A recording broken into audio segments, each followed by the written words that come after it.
Right. To literally wrap yourself in a metaphorical straitjacket, refuse to use your own hands, refuse to use your own feet, and just totally stop. I mean, that completely shatters the modern paradigm, doesn't it? It just goes against everything we're taught. It really does. Yeah. Because think about how we operate today. I mean, if you want to improve your life or your mind or your spirit, what do? You optimize. Right. You hustle. Exactly. You wake up at 5 a.m, you plunge into an ice bath, you listen to like 3 hours of neurobiology deep dives, you build a 10-step habit tracker, and you just white knuckle your way to becoming a better person. Yeah, it's all about agency. Exactly. It's all about what you can actively do to conquer your reality. We live in this architecture of extreme independence.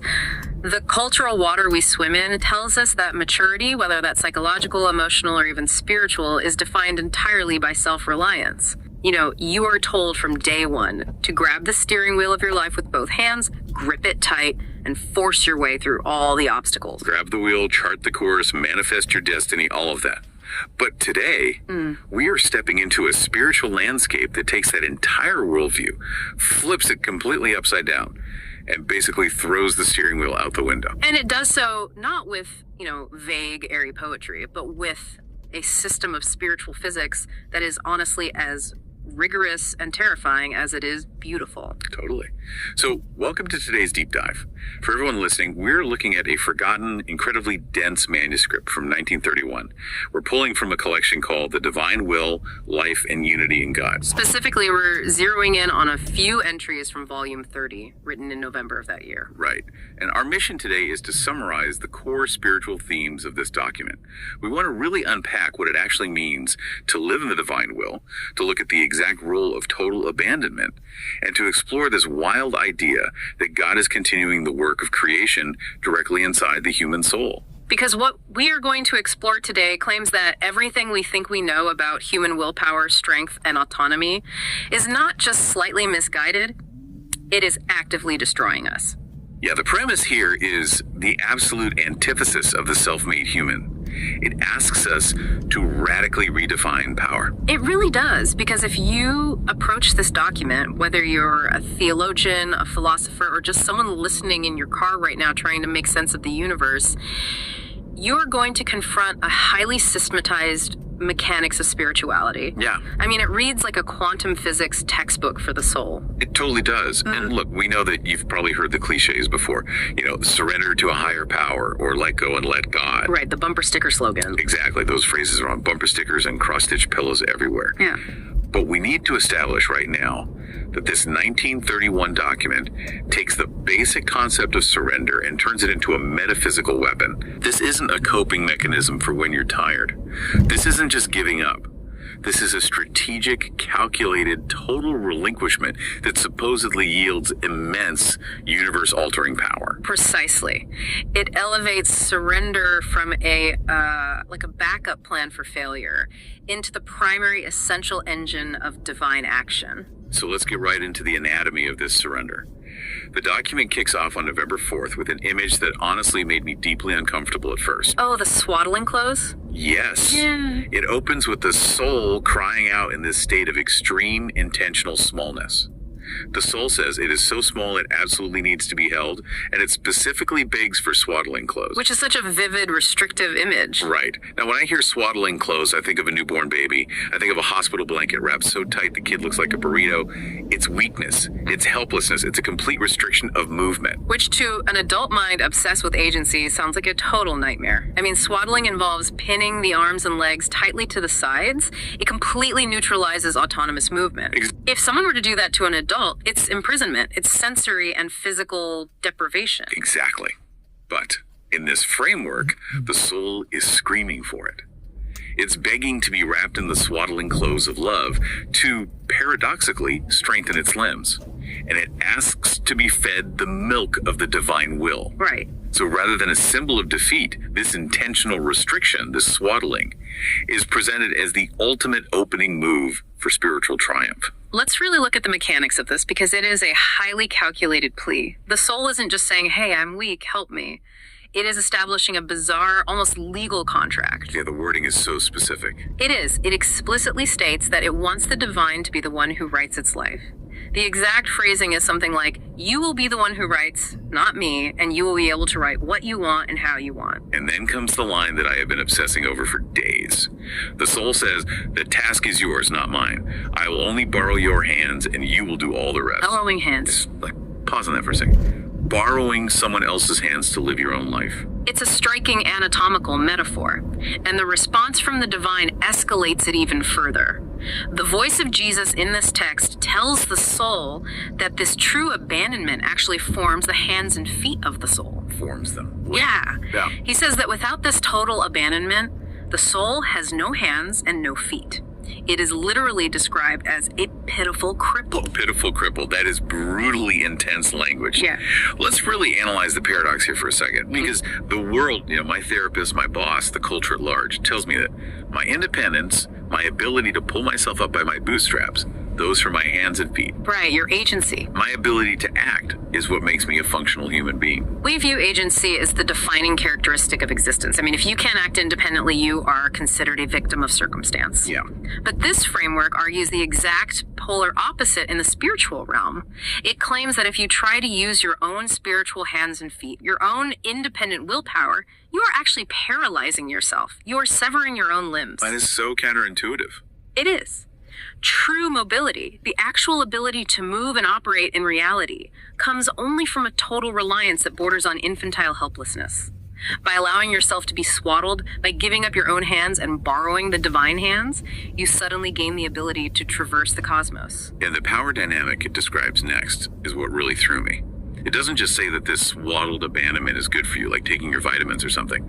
It says that this extreme vulnerability actually conquers the creator. Yes, the wording there is incredible. The text says that when a soul embraces this level of abandonment, it clings so tightly that God cannot disentangle himself from that soul. The phrasing is absolutely wild. It says the soul's abandonment becomes its victory over God. It forces the supreme being to embrace the soul and feed it. Wait, hold on. Conquers God. I mean, that borders on heresy in almost every traditional religious framework I know of. You're saying the infinite creator of the universe is being held hostage by a human surrendering. Basically, yeah.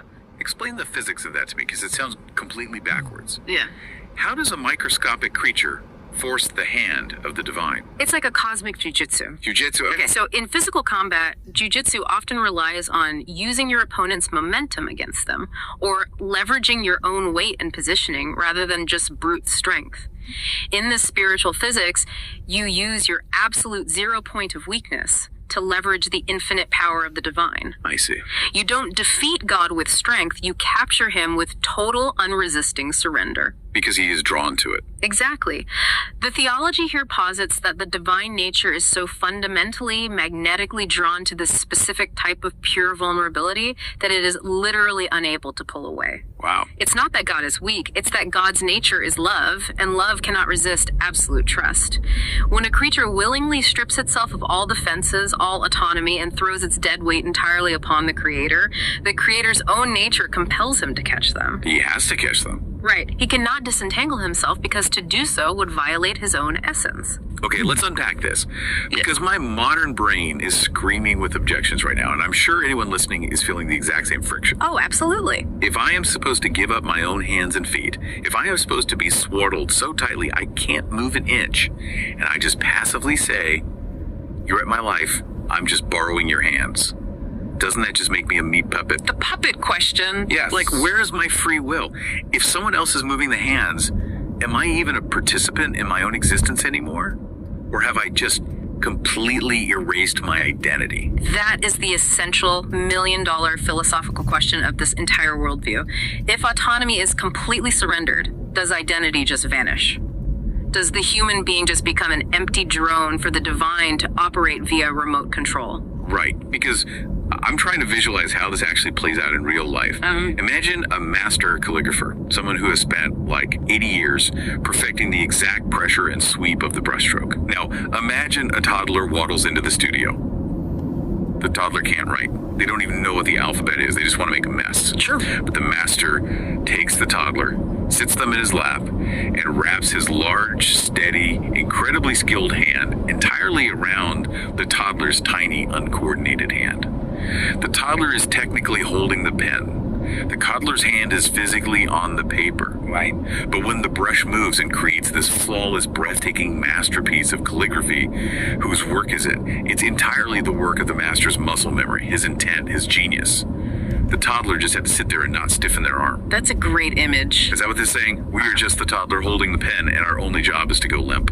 The calligrapher analogy is incredibly precise to the mechanics described here, but we have to add one crucial invisible layer to it to answer your question about being a puppet. Okay, what's the layer? In your analogy, the toddler's physical biological hand is being moved.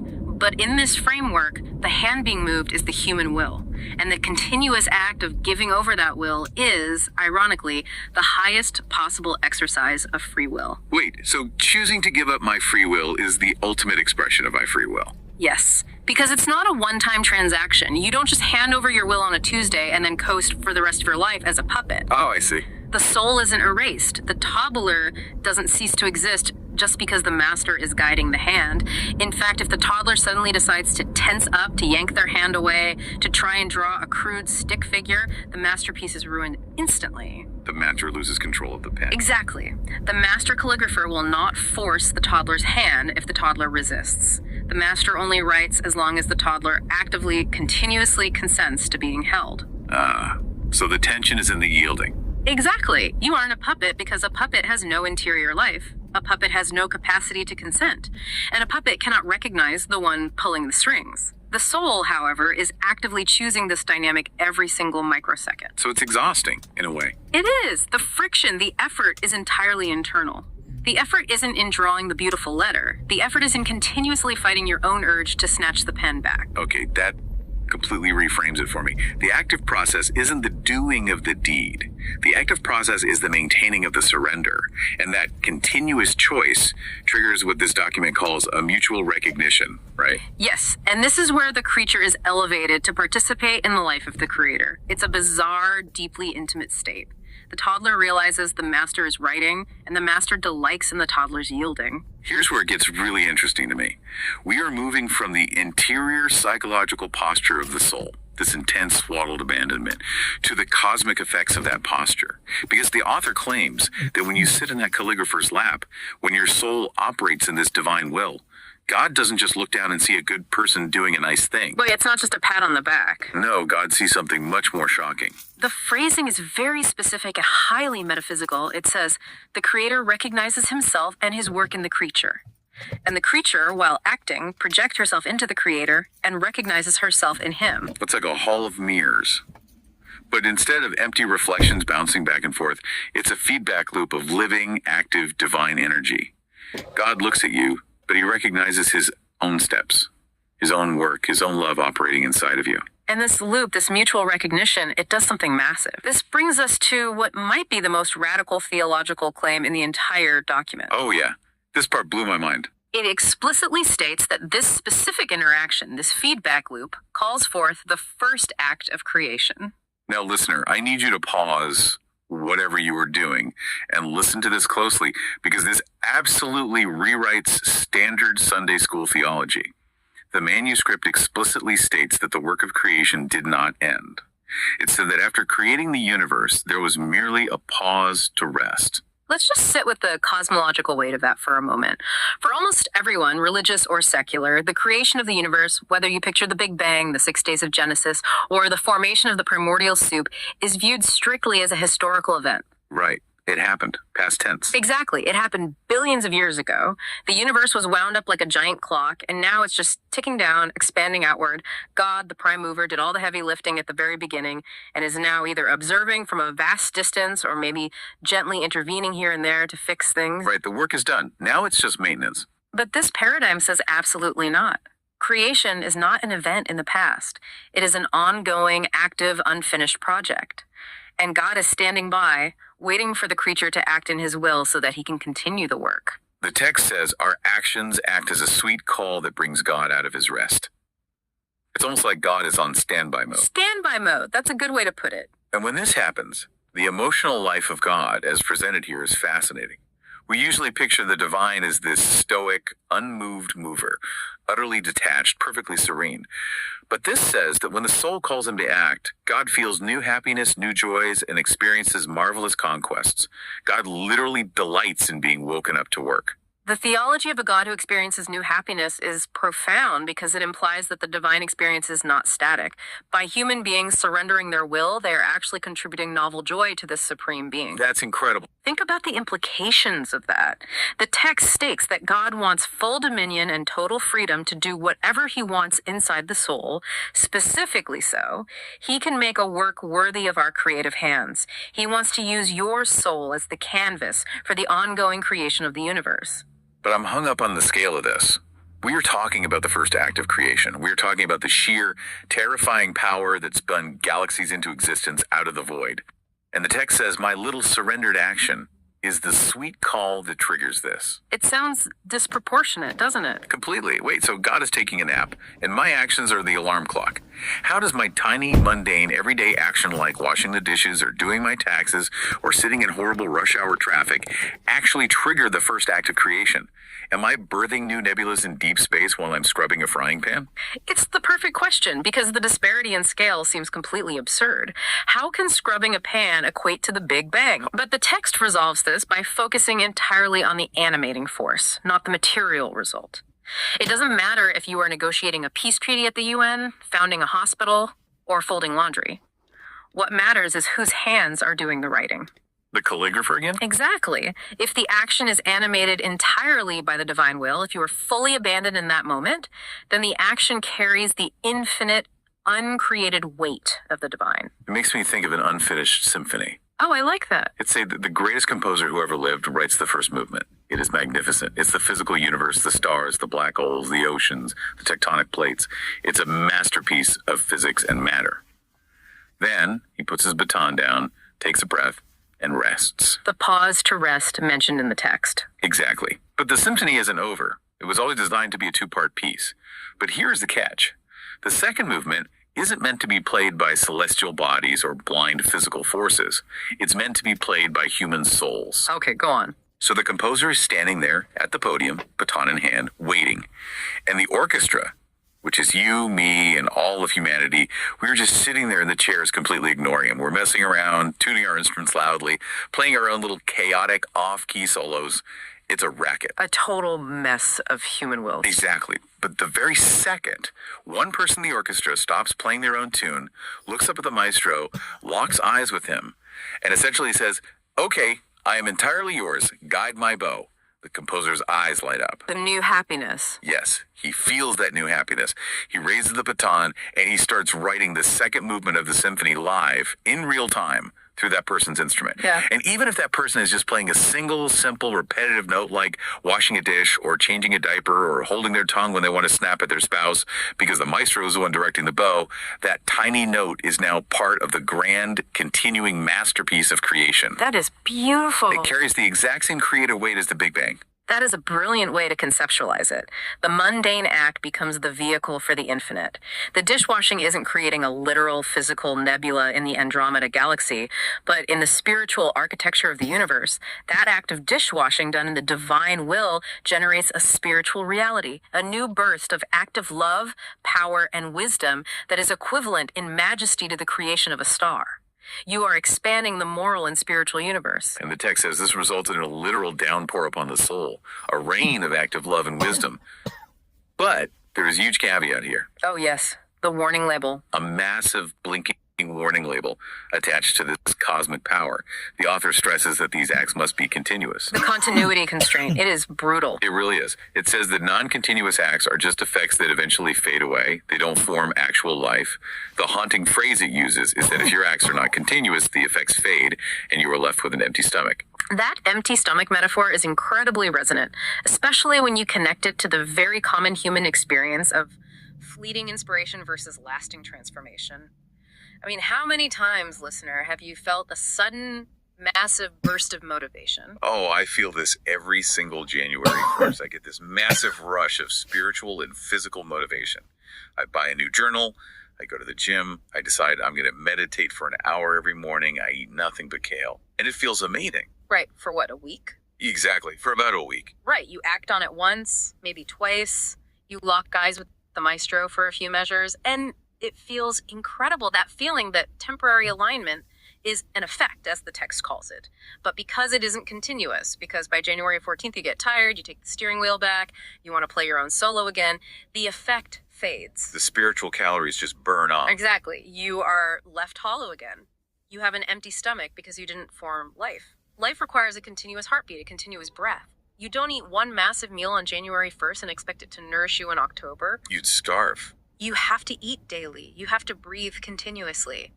If the abandonment is just a mood you visit when you feel inspired, you are just experiencing a passing effect, not generating divine life. But let's be fiercely honest here. Playing in this orchestra, keeping your eyes locked on the composer every single second so that your acts are continuous. I mean, it's impossibly hard. It's beyond human capacity. Right. I can't hold that note. My human willpower is incredibly fragile. I get distracted by a text message. I get tired. I get hungry and cranky. Our human will is prone to breaking down constantly. I can barely stick to a diet for 3 days, let alone hold a continuous, unbroken metaphysical connection with the creator of the universe. Yeah, the deck is stacked against us. So how does this framework expect a deeply flawed, easily distracted human being to actually do this? And that is the perfect pivot, because the author of this text anticipates that exact devastating problem. The November 4th entry doesn't just outline this impossible, soaring ideal of continuous creation and then leave us stranded to fail. It pivots directly into addressing the profound brokenness of the human condition. Okay, so if the goal is continuous surrender and my willpower is shattered, what is the solution? The text introduces a specific historical rescue mission that was undertaken precisely to solve the problem of our fragile, ruined human wills. Which brings us to the architecture of the soul and how we are supposed to rebuild these ruins. The text shifts its focus here to Jesus speaking about his own historical life on earth. And he makes a very specific, highly technical theological claim about his internal life. This is a crucial distinction. He says that his own human will had no active life of its own. It only existed in a state of receiving the continuous act of the divine will. Yes. The text says, "My human will had no active life. Rather, it was in the act of receiving the continuous act of the divine will." In this framework, Jesus is presented as the only human who perfectly executed the continuous, unbroken gaze at the maestro. He never looked away. Never. And because of this perfect continuity, every single mundane thing he did on earth became something entirely new. A structural building material. The text specifically lists everything. It says every breath, every heartbeat, every prayer, every tear, and every pain. It says that because these acts were done perfectly in the divine will, they formed literal ties to bind our broken human wills to his perfect one. And here we get another incredibly vivid practical metaphor. The text explicitly compares human wills to houses. It says some are collapsing, some are damaged, and some are completely turned into ruins. Look at the psychological accuracy of that. I mean, if you survey humanity right now, or even just survey your own life across time, that's exactly what our willpower looks like. Oh, absolutely. Sometimes we are just slightly damaged. We have a leaky roof of bad habits. Maybe we procrastinate or spend too much time on our phones. Sometimes we are collapsing. We are under the immense weight of clinical burnout or a toxic relationship or severe ego depletion. The balls are buckling. Right. And sometimes our will is just absolute ruins. We're dealing with severe addiction or profound trauma, and we literally have no internal ability to choose the good whatsoever. The house is flat on the ground. And in this metaphor, Jesus isn't just presented as a moral teacher giving us a blueprint for how to build a better house. Which wouldn't help anyway. Exactly. A blueprint is useless to someone crushed under the rubble of a collapsed building. Instead, he is presented as a divine architect and an industrial general contractor who has already manufactured all the necessary building materials. Right. The text says that his historical actions on earth, the breathing, the heartbeat, the suffering in first century Judea, serve as the literal metaphysical materials we need right now. They are the supports to hold up the collapsing houses, the cement to repair the damaged ones, and the solid foundation to rebuild the ruined ones right on top of their own wreckage. It is a profoundly structural, almost mechanical view of spiritual healing. His earthly life wasn't just about providing moral instruction or setting a good example of how to love your neighbor. It was an industry. According to this text, his life was an industrial manufacturing process. He was fabricating spiritual building materials, cement supports, ties for future use by humanity. And he stresses that he did this purely out of love, not out of any divine necessity. I think he didn't need to do it for himself. Exactly. He says, I did nothing for myself. I had no need of anything. I did everything to remake, to restore the human wills. My only need was love and to be loved in return. But to access this warehouse of divine cement and supports, there is a mechanism. The creature must unite its will with his. The text says that when a person does this, when they make the choice to step into the divine will, all of those past acts from 2,000 years ago suddenly activate in the present moment. Yes. They surround the soul. And here, the imagery shifts dramatically. They're no longer just passive construction material. Oh, they become active. The text says they form a fierce army of defense around the creature and a lifeboat in the stormy sea. It's fascinating how the text employs this duality of imagery. On one hand, you have construction materials, cement and beams. On the other, you have militant and rescue forces, a fierce army and a lifeboat. This dual imagery perfectly encapsulates the dual need of the human condition. You need internal reconstruction, the cement to fix your broken psychological habits, your trauma, your fractured attention span. The inside job. Right. But internal healing isn't enough because you still live in a hostile world. So you also need external protection, an army to defend you against the chaotic, destructive forces of the world, and a lifeboat to pull you out when the circumstances of life become a stormy sea that threatens to drown you. Wow. By uniting with the divine will, you supposedly receive both internal reconstruction and external protection simultaneously. So what does this all mean for the person who says, no thanks? Because this is where I hit a massive wall when reading this section, and I want to push back on it hard. I know exactly what part you're talking about. The text ends this November 4th entry with a severe warning. It says, regarding the person who does not do his will, I can say that she receives nothing, nor can she receive anything. It adds, because my will alone is a dispenser of all that I did out of love for creatures. Right, receives nothing. That sounds incredibly harsh. It sounds almost like a petty divine ultimatum, like, do it my way, bow down to me, or you get absolutely zero. You could starve. It's a tough pill to swallow. How do we reconcile that stark, almost punitive language with the incredibly sweet, maternal, and loving language used everywhere else in the document? It feels like complete whiplash. One minute, God is a mother begging for company. The next minute, he's a dictator withholding rations. It definitely feels jarring on a first read, Right. but if we analyze the internal logic of the text, it isn't actually a punitive ultimatum. It's a statement of metaphysical physics. Okay, metaphysical physics. Explain that to me, because it sounds like a paradox. Think about it this way. The text isn't saying that God angrily withholds the grace because you disobeyed his rules. It's saying that the grace, the cement, the army, the lifeboat, is entirely contained within the divine will itself. Okay. The divine will isn't just the sender of the package, it is the delivery mechanism and the package itself. If you step outside the delivery mechanism, you simply cannot receive the package. It's not a punishment for bad behavior, it's a structural impossibility. Okay, let me try an analogy. It's like a massive humanitarian airdrop in a disaster zone. I'm listening. The area is devastated. Ruined houses everywhere, people starving. The planes fly over, and they're dropping thousands of heavy crates filled with food, medicine, and building supplies. The supplies are falling from the sky, completely free, driven only by love and the desire to save the people on the ground. Right. But to get the supplies, you have to walk out of your ruined house and stand in the designated drop zone. If you refuse to look up, if you refuse to open your hands, if you insist on standing stubbornly inside your collapsing living room with your arms crossed saying, I'm not taking charity, I'm going to fix this roof myself with duct tape, the crate is going to crash to the ground outside. You miss it entirely. Exactly. You get nothing. Yeah. But you didn't get nothing because the pilot was cool or angry with you. You got nothing because of the physics of your own refusal. You refused to step into the drop zone. That is an excellent, precise analogy. The drop zone is the surrender of your human will. If you aren't in the zone, the grace literally cannot land in your soul.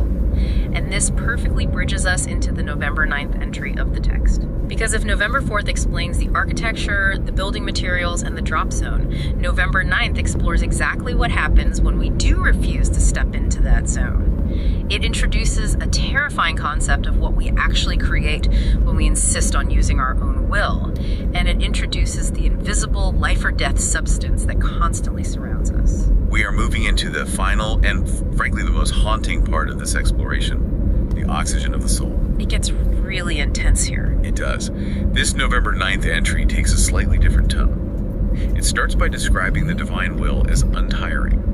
It works incessantly to maintain the balance and order of all generations and the entire universe. But it portrays this massive cosmic force in a deeply intimate, almost needy way. Yes. It says the divine will waits on its maternal lap and actually begs the soul not to leave it alone in its work. The phrasing here is so tender.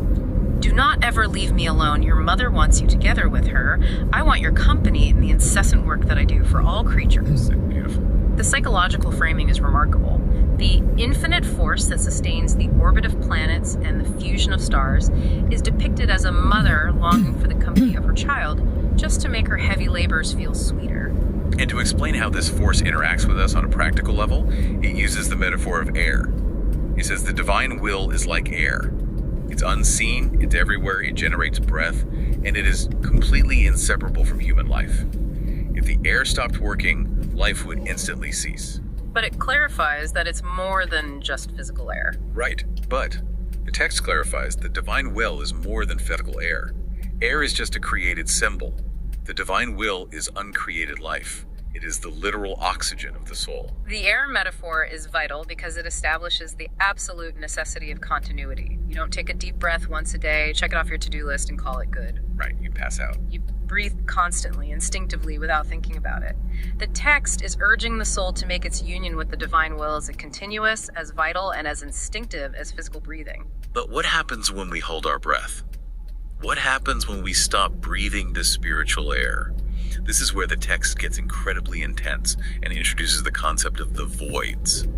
Or, in the Vietnamese translation we've been referencing in our notes, a không trong. Yes, the voids. This is perhaps the most chilling, sobering part of the entire document. The text states a profound premise.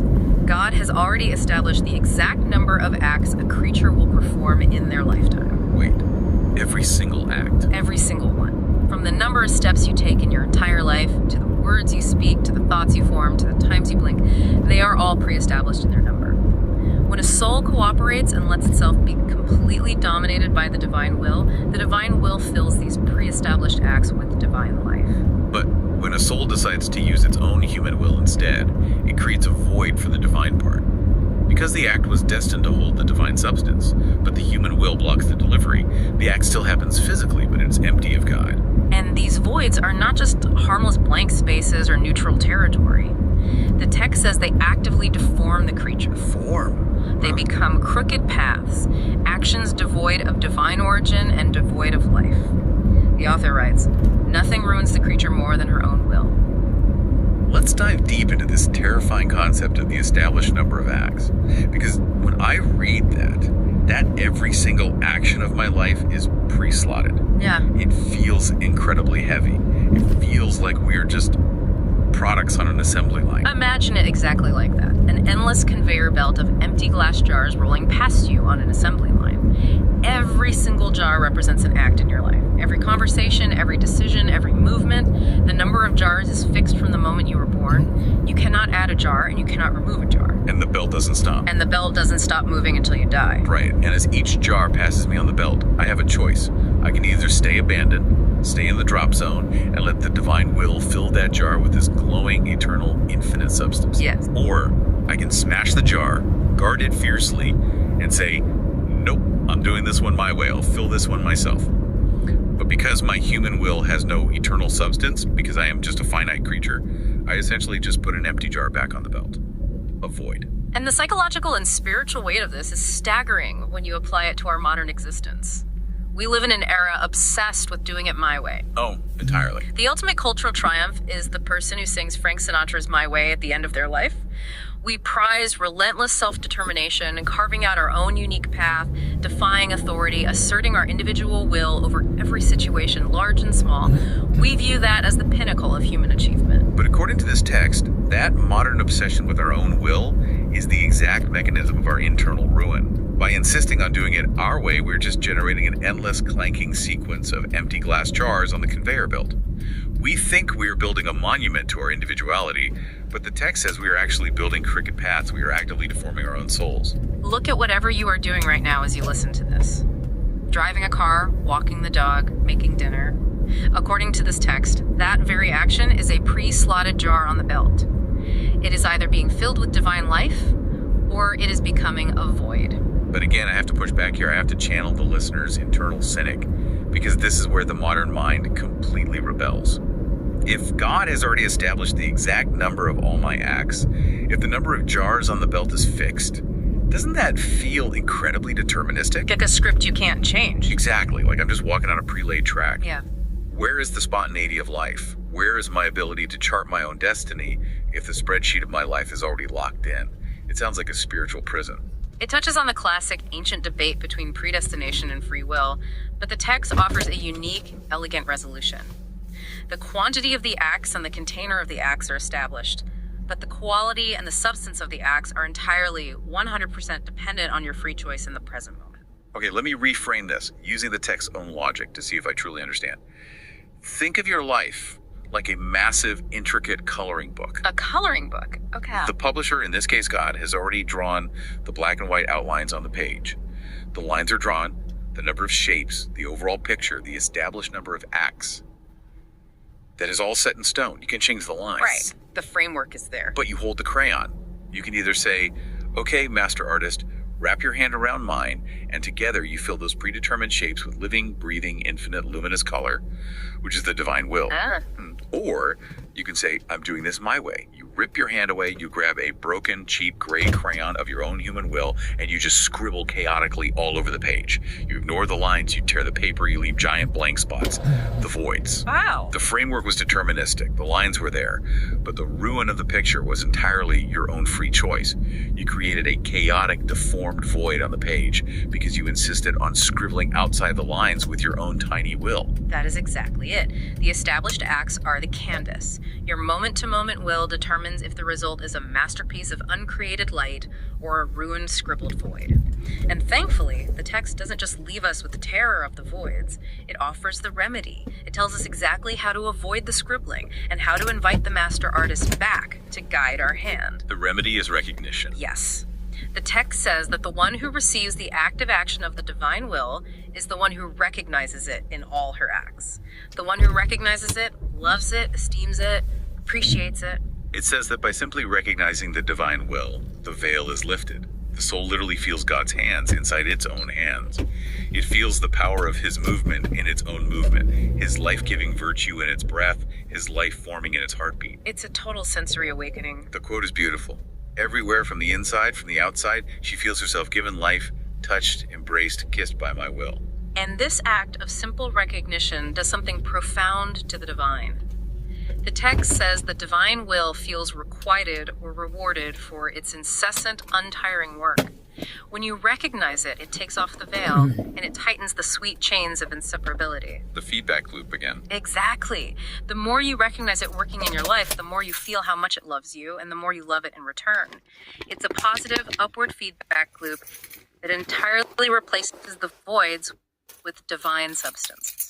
So we have covered an immense, staggering amount of metaphysical ground today.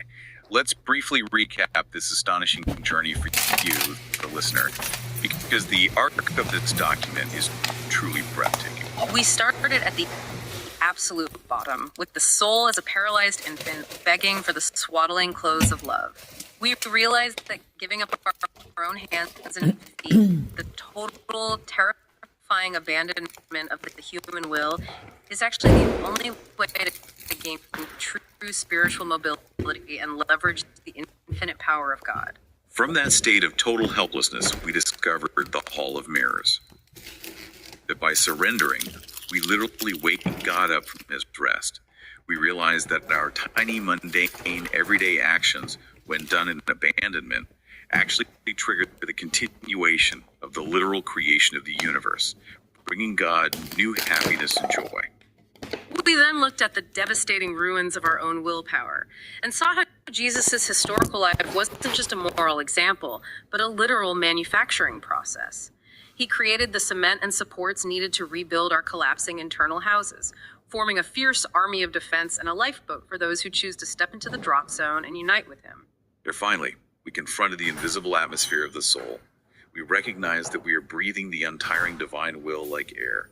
We face the stark, heavy reality that every single act of our lives is pre-established on a cosmic conveyor belt, and we are either filling those acts with divine color, or we are using our own stubborn, modern self-will to create deforming voids, scribbling chaos into the coloring book of our existence. The central thesis of this entire profound document is that the greatest danger to your existence is not an external force, a political movement, or a physical illness. The greatest danger is your own independent will. And the greatest power in the universe is accessed only through the total, continuous relinquishment of that same will. It is a radical, demanding, and profoundly beautiful vision of human existence. And it brings us to our final thought for today. A thought directly for you, the listener. The conveyor belt. Yes, the text reveals that every single act of your life has already been numbered and established. The conveyor belt is moving right now. There is an act waiting for you the very second this deep dive ends. You take your headphones off. It could be anything. It might be pulling your car into the driveway. It might be sending a difficult email. It might be walking into your house to talk to your family, or simply taking your very next breath. Just a single breath. That act is a blank space, an empty jar on the belt. Will you fill that act with the unseen air of the divine will, pausing to recognize the master artist, borrowing his hands, and becoming a co-creator of the universe? Or will you grab the wheel, insist on your own way, and step into the void? Thank you for joining us on this deep dive. We'll leave you to ponder the invisible weight of your next decision.